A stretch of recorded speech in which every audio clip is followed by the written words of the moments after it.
Hey guys, today we're going to be making our own Chris Uphues inspired hearts, but we're going to make them look like they have texture to them. I'm going to start by taking my pencil and drawing a big heart on my paper. We want to start with pencil because eventually we'll kind of get rid of the outline of our heart. I want to fill up the paper so that way my heart is not too small and I have plenty of room to add the face and the textures onto my heart. I'm going to draw out the outline of my heart and then draw the facial features that I want inside. Two big eyes, and I'm going to have my eyes looking to the side, and then I want to draw a big open smiley mouth and a little nose. Now that I've got it drawn out in pencil, then I can go in and we can start to add our details and our textures with Sharpies. We have all of our textures that we've practiced, and I think I'm going to do my heart with a slime texture. So I'm going to take my Sharpie and I'm going to start drawing that texture all around and over my heart. While I do this, I can also go and trace over my facial feature lines with my Sharpies as well and color in the eyeballs and the pupil part of it as well. So I go in, and as I go through my whole heart, I kind of use these droopy wavy lines to create that slime texture. I'll go back in later and add little lines to add a little extra detail, but I'm just focusing on the main part of those slimy drips all over my heart. Depending on what texture you choose to create on your heart, you might want to start with pencil first. Since I'm doing slime, which is one of the easier textures, I'm going straight in with my Sharpie. But if I wanted to create a spiky texture, I might go in and add the spikes in with my pencil first and then go over my pencil lines with Sharpie, just so that way I know I get my spiky shapes in there, and if I mess up, I can erase with my pencil. But since I'm doing this and it's pretty fluid and simple and I can make any shapes or lines work, I'm just going to go straight in with my Sharpie. But you're welcome to start and go in with your pencil first and then outline your pencil marks with your Sharpie.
Now that I've got my facial features traced out with my Sharpie and I've got the main lines of my texture drawn with Sharpie, I'm going to go in with my skinny Sharpie and add just a few more little line details to help with the texture. They're kind of like highlight lines, so when the light catches the slime, they've got that little spot of highlight on it. So that's what I'm adding before I start and go in and add my color.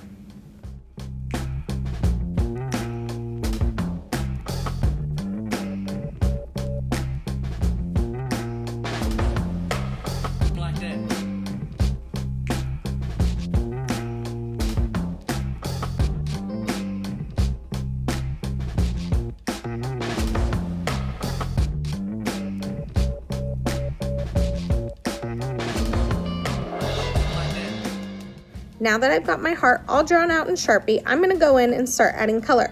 Now I'm choosing kind of blue-green color palette, and I'm going to start with my marker and go in and just kind of go right around where my texture lines I drew are with my marker, and then I'm going to go in and fill the whole thing in with colored pencil.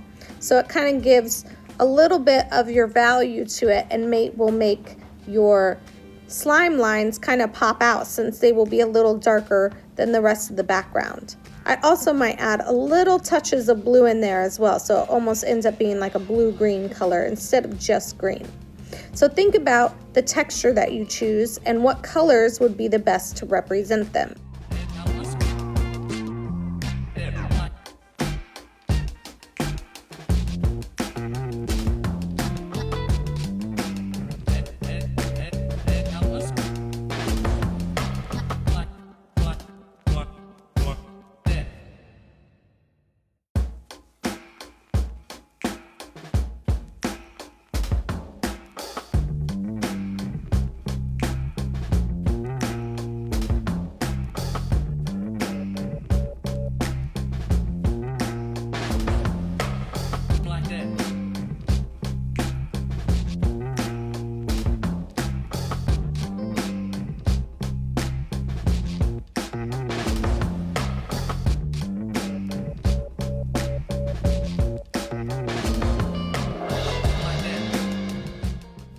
Now that I've added some of the detail and kind of those slimy lines outlined with my marker, I'm going to go in with my green colored pencil, and I'm just going to start filling in the entire heart with that green colored pencil. Since I'm using a colored pencil, I can go straight and draw right on top of my marker and my Sharpie. So it makes it a little bit easier, and I don't have to try and draw around those things as well. But it makes it easier coloring the colored pencil on top of the marker. It would be harder if we colored in with colored pencil first and then tried to draw the marker on top of the colored pencil. It won't react to the paper as well. The marker will not want to stick very well on top of the colored pencil, so we do the colored pencil after the marker. So draw neatly and think about that type of texture you're creating and what colors would work best for that.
Now as you finish up, you'll have an awesome Chris Uphues inspired heart that shows texture. Can't wait to see what you guys do.